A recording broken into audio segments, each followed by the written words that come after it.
Media service channel YouTube تے چلدا اے یزدانی شہید میڈیا سروس چینل یوٹیوب تے چلدا اے یزدانی شہید میڈیا سروس احمدہ و اصلی علی رسولہ الکریم۔ حضرات، میں سمجھتا ہوں کہ اہل حدیث کا یہ تیسرا جلسہ عام اس بات کی زندہ علامت ہے کہ وہ لوگ میدان عمل میں نکل آئے ہیں جنہوں نے جینا سیکھا ہے تو قرآن و سنت کے لیے جینا سیکھا ہے، اور اگر قرآن اور سنت نہ ہو تو ان کے لیے موت زندگی سے بہتر ہوا کرتی ہے۔ اسماعیل شہید کے فرزندوں، ابن تیمیہ کے پیروکاروں، احمد ابن حنبل کی سنت کو روشن کرنے والوں، آج تم نے ملک والوں کو، ملک کے باسیوں کو، اقتدار کے مالکوں کو، چوروں کو، لٹیروں کو، ڈاکوؤں کو، غاصبوں کو، رات کے پچھلے پہر ملک پر قبضہ جمانے والوں کو اور اس ملک میں ہے جمالوں کے نام پر بھنگڑا ڈالنے والوں کو یہ بتلا دینا ہے کہ اس ملک کی تقدیر اسلام ہے، اسلام آئے گا، یہ ملک باقی رہے گا۔ اگر اسلام کو خدا نخواستہ اس ملک کی تقدیر سے الگ کر دیا گیا، یہ ملک ٹوٹ جائے گا۔ اور یاد رکھو، جب تک اہل حدیث موجود ہے وہ نہ اس ملک کو ٹوٹنے دیں گے، نہ اسلام کو اس ملک سے ہٹنے دیں گے۔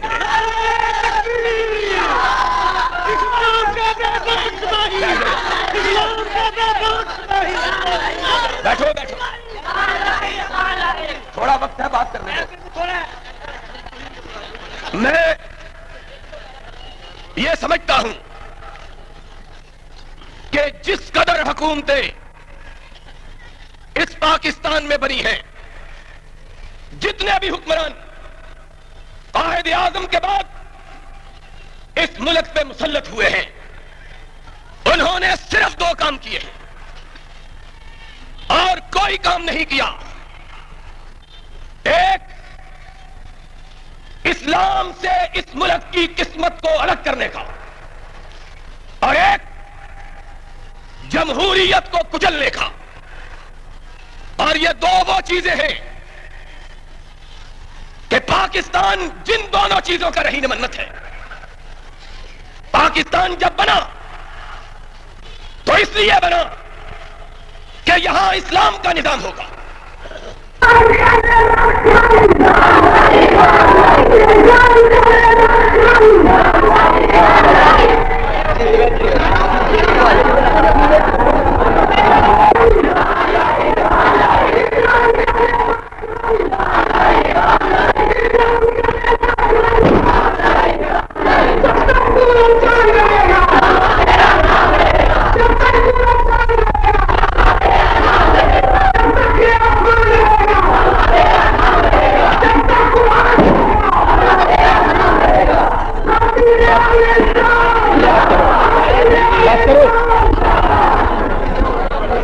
بس کرو بھائی، بس کرو، دو باری ٹھا ہو گیا، ایک باری پٹو ٹھا تو ایک باری سے آٹھا، بس کرو۔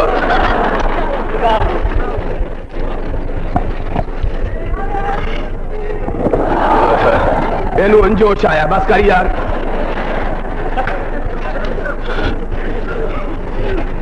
بھائی ایک دفعہ صرف ایک دفعہ چاہے 1 منٹ کے لیے آپ بیٹھ جائیں تاکہ لوگوں کو پتا چلے کہ اہل حق کا یہ کتنا بڑا اجتماع ہے. دائیں طرف سے بھی بیٹھ جائیں اور بائیں طرف سے بھی, اور سٹیج پر سے بھی بیٹھ جاؤ. بیٹھ جانا, تم بھی بیٹھ جاؤ. یہ بائیں طرف سے بھی بیٹھ جائیں, بیٹھو نا بھائی, اسی بیٹھ جاؤ, بیٹھ جائیں بس. اس کی طرف تو سارے اٹھ پڑنا. پھر بسم اللہ الرحمن الرحیم.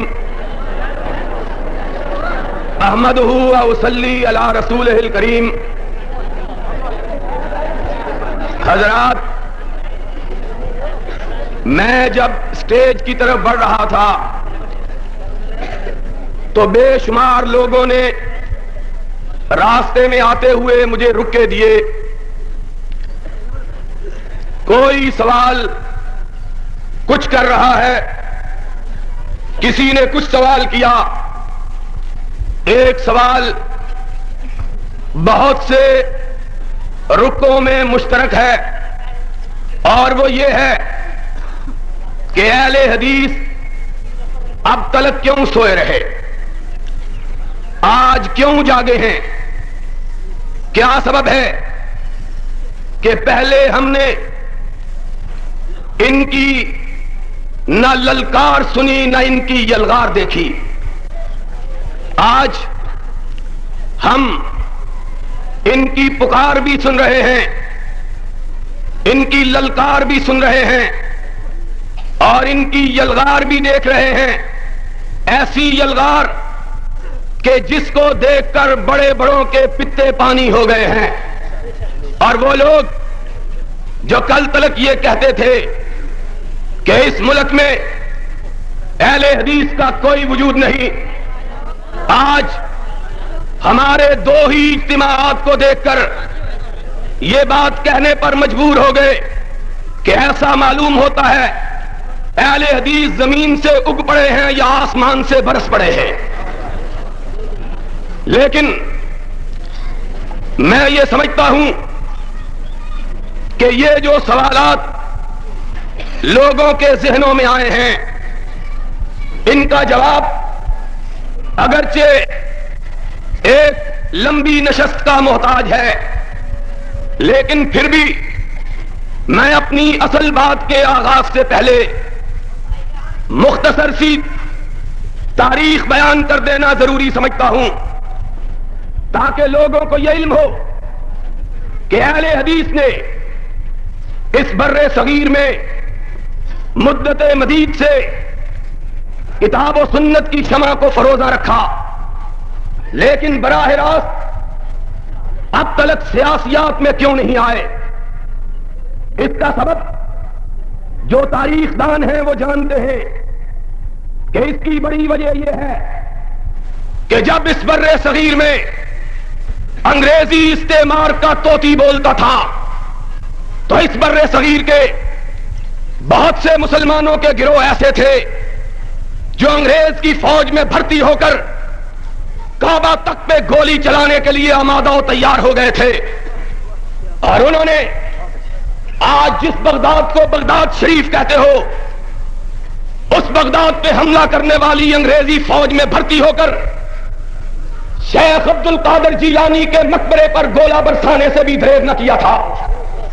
اور تاریخ اس بات کی شاہد ہے کہ اس ملک کے بہت سے وڈیروں نے میرے نزدیک بر صغیر کی تاریخ کے سب سے بڑے لٹیرے اگر کوئی ہیں تو وہ وڈیرے ہیں, چاہے وہ جاگیردار ہو, چاہے وہ خرکار ہو, اور چاہے وہ خانقاہوں اور مسجدوں میں بیٹھے ہوئے برہمن ہو. انہوں نے اس ملک میں انگریز کی فوج میں بھرتی ہونے والے ان مسلمانوں کو تعویذ دیے جو بغداد میں شیخ عبد القادر کی مسجد پر اور ان کی قبر پر گولہ باری کے لیے جا رہے تھے کہ ان تعویذوں کو باندھ لو, مسلمانوں کی گولیاں, بغداد کا دفاع کرنے والوں کی گولیاں تم پہ اثر نہیں کریں گی. اس دور میں بر صغیر میں اگر سرفروشوں کا کوئی قافلہ موجود تھا تو وہ لوگ تھے جنہوں نے سروں پہ کفن باندھ رکھا اور ایک ہاتھ میں رب کا قرآن تھام رکھا، دوسرے میں محمد کا فرمان تھام رکھا تھا۔ انہوں نے اس ملک میں انگریزی استعمار کو للکارا، اس کی راتوں کی نیند کو حرام کیا، اور پھر تاریخ پڑھنے والے طلباء، اور آج میں اپنے اس شہر میں جس کی طرف اپنی نسبت پہ مجھے فخر ہے کہ یہ مولا میر کا شہر ہے، یہ مصور پاکستان اقبال کا شہر ہے، یہ شاہ جہان کے استاد ملا افضل کا شہر ہے، یہ ملا عبد الحکیم کا شہر ہے۔ اس شہر میں کھڑے ہو کر یہ بات دہرانا چاہتا ہوں کہ اس دور میں جب ہر طرف سے سپاسنامے پیش کیے جا رہے تھے، ایک حریت پسندوں کا قافلہ تھا جو انگریزوں کی آنکھوں میں آنکھیں ڈال کر انہیں للکار رہا تھا اور کہہ رہا تھا، انگریزوں برے صغیر سے نکل جاؤ، جب تک وہابیوں کا ایک بیٹا زندہ ہے تمہیں چین سے برے صغیر میں نہیں بیٹھنے دے گا۔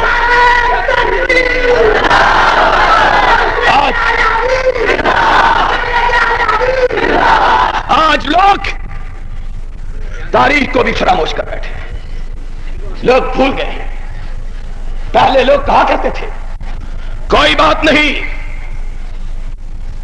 جنہیں حقیر سمجھ کر بجھا دیا تم نے، وہی چراغ جلیں گے تو روشنی ہوگی، کوئی بات نہیں۔ اگر آج تم ہمارا اعتراف نہیں کرتے، نہ کرو، تاریخ اعتراف کرے گی۔ تاریخ کا ایک طالب علم ہونے کی حیثیت سے آج میں یہ سمجھتا ہوں کہ بر صغیر کے حکمرانوں نے اس مقولے کو بھی غلط ثابت کر دیا۔ ہم نے دیکھا ہے مورخ کا قلم بھی دیکھتا ہے، یا خانزادوں کی پیشانیاں دیکھتا ہے، یا ماشاءاللہ ڈکٹیٹروں کے اشارہ ابرو کو دیکھتا ہے، حق نہیں دیکھتا۔ تاریخ سے پوچھو کون تھا جس کے محلوں پر ٹریکٹر چلائے گئے؟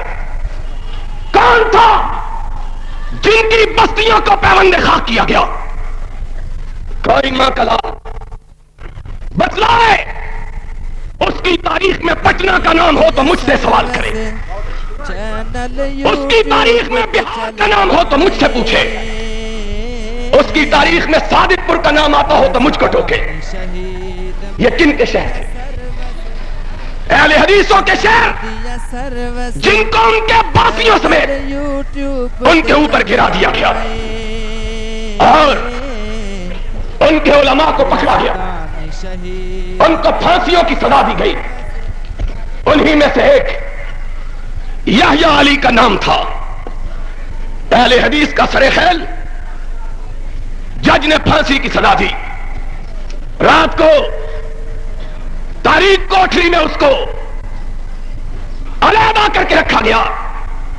جج دیکھنے کے لیے گیا، دیکھوں رات کی تاریکی میں اس پہ کیا بیت رہی ہے، جس کو صبح دم پھانسی ہونے والی ہے۔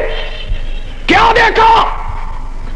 ساری کوٹریوں کے چراغ بجھے ہوئے، یحییٰ علی کی کوٹھی سے نور نکل رہا ہے۔ حیران و شستر رہ گیا، آگے بڑھا، دیکھا اس تاریک کوٹری میں یحییٰ علی قرآن کی تلاوت کر رہا ہے، آسمان سے ابر نور برس رہا ہے، پیشانی پر مسکراہٹ، ہونٹوں پہ تبسم۔ کہا اس کو باہر نکالو۔ موت کا قیدی، صبح دم پھانسی پہ لٹکنے والا، موت کا انتظار کرنے والا نکالا جاتا ہے۔ انگریز جج پوچھتا ہے، تم نہیں جانتے تمہیں موت کی سزا ہو چکی ہے؟ کہا اگر یہ جانتا نہ ہوتا تو میری کوٹری میں نور کیوں سے آتا؟ جانتا ہوں۔ کہا پھر خوش کیوں ہو؟ مسکراہٹ کیوں ہے؟ کیوں ہنس رہے ہو؟ کہا صبح رب سے ملاقات کا دن ہے، اور جس کی ملاقات اپنے محبوب سے ہونے والی ہو اس کی وہ رات شب برات ہوتی ہے۔ مسکراہٹ نہ ہو تو اور کیا ہو۔ جج کا چہرہ بدل گیا، کہنے لگا سنو، میں اہل حدیث کے بیٹے تجھے پھانسی چڑھا کے خوش نہیں دیکھنا چاہتا، عمر قید کی سزا، اور کہا گیا اس کی داڑھی کو مونڈ دو۔ داڑھی کو مونڈا گیا، یحییٰ علی نے اپنے بال داڑھی کے ہاتھ میں لیے، رونا شروع کر دیا۔ جج حیران رہ گیا، موت کی سزا سنی نہیں رویا، داڑھی مونڈی کی رو پڑا ہے۔ کہا کیوں روتے ہو؟ کہا اپنی بد نصیبی پہ، داڑھی کی خوش نصیبی پہ روتا ہوں۔ سوچتا ہوں مجھ سے زیادہ داڑھی اللہ کی بارگاہ میں زیادہ مقدس نکلی، وہ اس کی راہ میں کٹ گئی، مجھے کٹنے کا شرف حاصل نہیں ہوا ہے۔ اس یحییٰ علی کے بارے میں غلام رسول نے تاریخ مجاہدین میں لکھا کہ انگریز نے اس کی ساری بستی پر بلڈوزر چلوا دیے، کہا جو بھی وہابی پیدا ہوگا باغی پیدا ہوگا، بلڈوزر چلا دو۔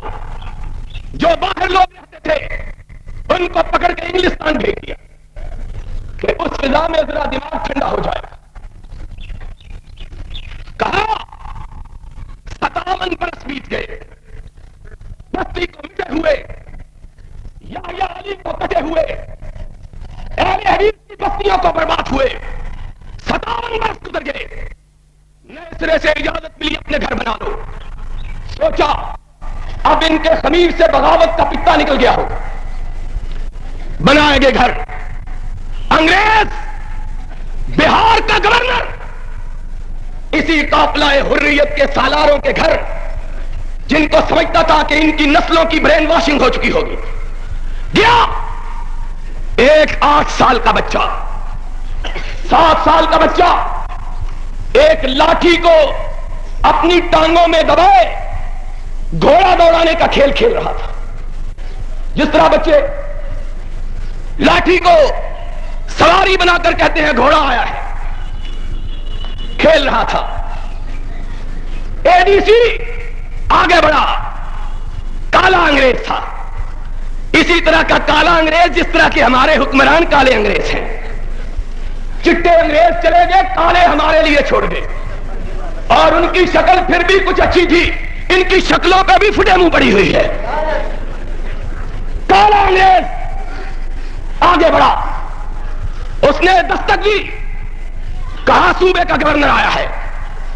بچہ کھیل رہا تھا، صوبے کا گورنر اترا، گھر کا بڑا سربراہ استقبال کے لیے نکلا۔ بچے نے جب گورے کو دیکھا، اپنی لاٹھی کا رخ انگریز کی طرف کر لیا اور اس طرح اس کے دستے پر ہاتھ چلانے لگا جس طرح رائفل کے ٹریگر پہ ہاتھ چلاتے ہیں۔ اس انگریز نے دیکھا، بچے کا باپ پریشان ہو گیا، چھوٹا سا بچہ یہ کیا کر رہا ہے؟ انگریز تھا، کہنے لگا مولوی صاحب اس بچے کو چھوڑ دو، جب تک وہابیوں کا ایک بچہ بھی زندہ ہے اس کے سینے میں انگریز کی نفرت موجود رہے گی۔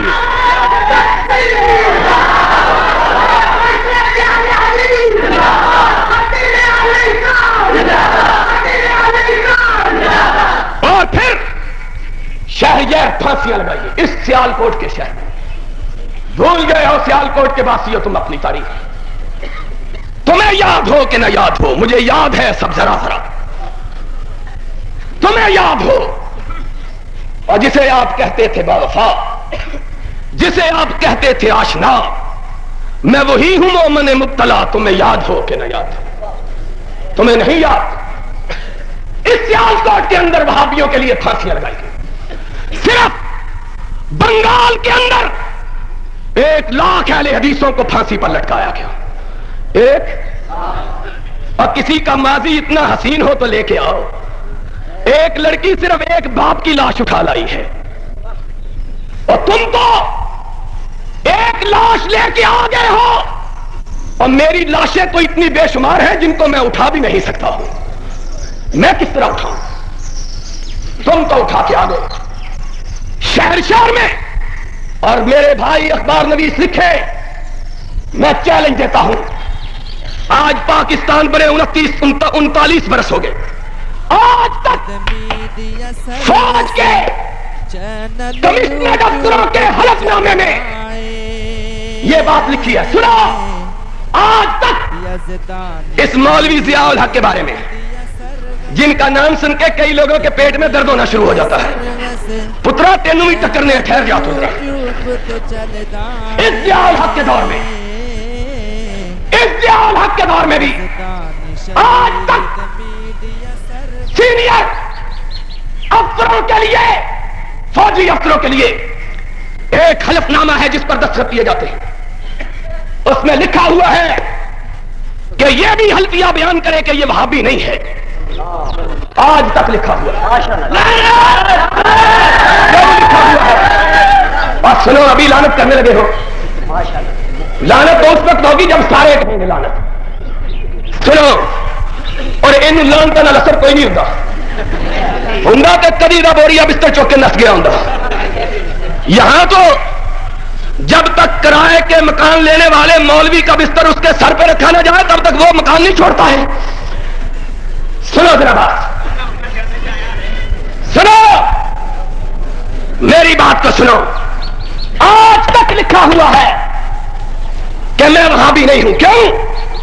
اس لیے کہ وہابی اور باغی ایک معنی ہے. وہابی باغی کے مترادف, اور میں وہابیوں کا بیٹا اپنے قصور کا اعتراف کرتا ہوں کہ ہم انگریز کے باغی, انگریز کے پٹو حکمرانوں کے باغی, ہم باغی ہیں. ہمیں اپنے گناہ پر کوئی ندامت نہیں. مجھ کو قتل کرو, دار پہ کھینچو مجھ کو, میں نے یہ جرم کیا ہے کہ میں سچ بولتا ہوں. جو جی چاہے سزا دے لو. میں ضیاء الحق کا بھی باغی, میں بھٹو کا بھی باغی, میں یحییٰ کا بھی باغی, میں ایوب کا بھی باغی. میری وفا اگر ہے تو یا خدا کے لیے ہے یا مدینے کے مصطفیٰ کے لیے ہے.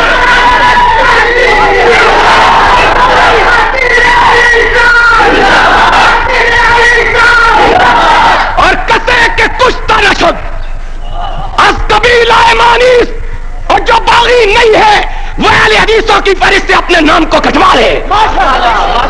ہم باغی ہیں, ہم باغی ہیں.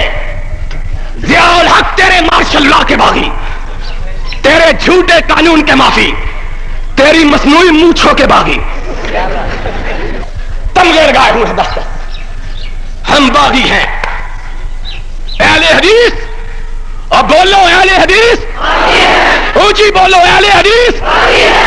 تمہارے باغی, تمہارے قانون کے باغی, تمہارے جھوٹے مارشل لا کے باغی, اور تمہارے پناہ گیر جنیجو کے باغی. وزیر اعظم لان واسطے تمہیں کوئی بندہ نہیں سی لبتا, سانو کہنا سی اسی ساجن ویر لوا دینا سی. دیکھو اس کا چہرہ دیکھو, ایسا معلوم ہوتا ہے جیسے کالو قوال آ گیا ہے. یہ وزیر اعظم ہے, اور ہم کہتے ہیں تو کہتا ہے ہم ہی گرم ہوں گے تو کیا رنگ محفل, کسے دیکھ کر آپ شرمائیے گا. سبحان اللہ, واقعی تمہارا چہرہ دیکھ کے شرم آ جاتی ہے. ہم اس بد نصیب ملک کے باسی ہیں جس کا وزیر اعظم یہ ہے. یہ وزیر اعظم ہے حاجی یوسف, اینو کو دانا کی دکان ہی کھول دے گجرا والے. اور کہتا کیا ہے, سنا, آج نظام اسلام کی بات کرتے ہیں. کچھ ہم سے کہا ہوتا, کچھ ہم سے سنا ہو. نظام اسلام کی بات کرتے ہو, اور جب احسان الہی ظہیر 77 کی تاریخ میں مال روڈ پہ گولیاں کھا رہا اور اپنے جوانوں کو ساتھ لے کر سرور کائنات کی علم کو لہرا رہا تھا, یہ جنیجو پیر پگاڑوں دیا لتا کٹ رہا تھے. مجاہد دیکھو, مجاہد بڈھی کتنے وے ہجڑا ہے.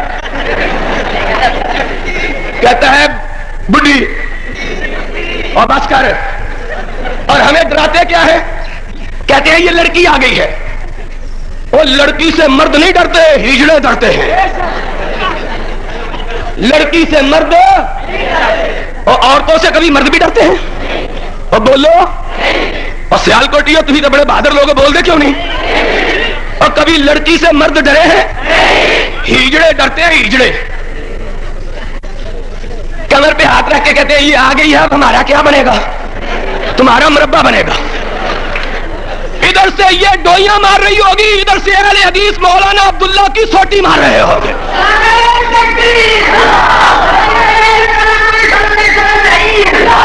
اور کہتے ہیں,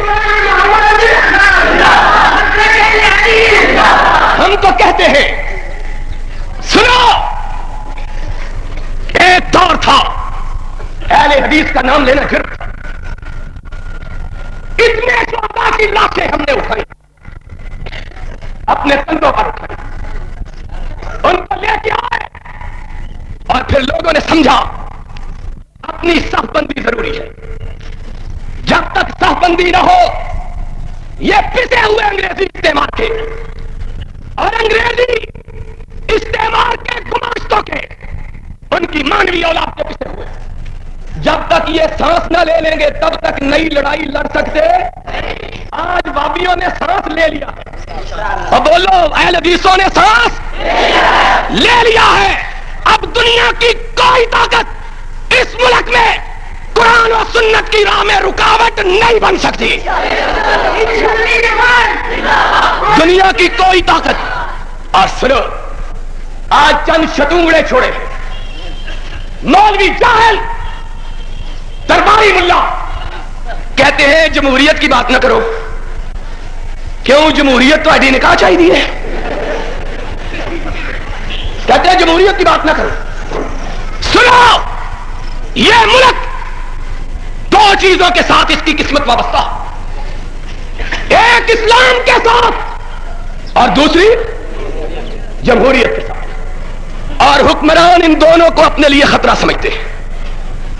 حکمران ان دونوں کو اپنے لیے سمجھتے ہیں. کیوں سمجھتے ہیں؟ اسلام آئے گا, سب سے پہلے چوراہوں میں حکمرانوں کو لٹکایا جائے گا. اور سمجھتے ہیں جمہوریت آئے گی, ان کا حساب ہوگا, ان کا پوچھا جائے گا. آج شراب چھونیوں میں بکتی ہے, ہیروئن چھانیوں میں بکتی ہے. 2000 روپیہ تنخواہ لینے والا فوجی افسر 40-40 لاکھ روپے کے بنگلوں کا مالک ہے. جمہوریت آئے بھی پوچھیں گے, اور اس اسلام کا نام لے کر جمہوریت کی مخالفت کرتے ہیں. اور جو جمہوریت سب سے زیادہ اگر سکھائی ہے تو محمد الرسول اللہ نے سکھائی ہے. کون تھا جس نے کہا حکمران اگر نیا کرتا پہن کے ممبر پہ قدم رکھے, دامن پکڑ کے نیچے اتارو, پوچھو جواب دو یہ کرتا کہاں سے لیا؟ تم سارا ملک لوٹ کے اپنے گھر میں لے جاؤ, کہتے ہو جمہوریت نہ آئے. سن لو, اس ملک کی تقدیر اسلام سے وابستہ ہے. اس ملک کی تقدیر جمہوریت کے ذریعے یہ ملک بنا ہے. اہل حدیث ان دونوں چیزوں کے مقابلے میں, ان دونوں چیزوں کے بارے میں کوئی مداہنت کرنے کے لیے تیار نہ, جمہوریت کے لیے نہ اسلام کے لیے. اور کوئی ہم کو نہ ڈرائے, یہ جائے گا تو لڑکی آ جائے گی. ہم نے لڑکی کے باپ کا مقابلہ کیا ہوا ہے, لڑکی کے, ہم نے لڑکی کے باپ کا مقابلہ کیا. سنو, اس ملک میں اب آئے گا یا رب کا قرآن آئے گا یا محمد کا فرمان آئے گا.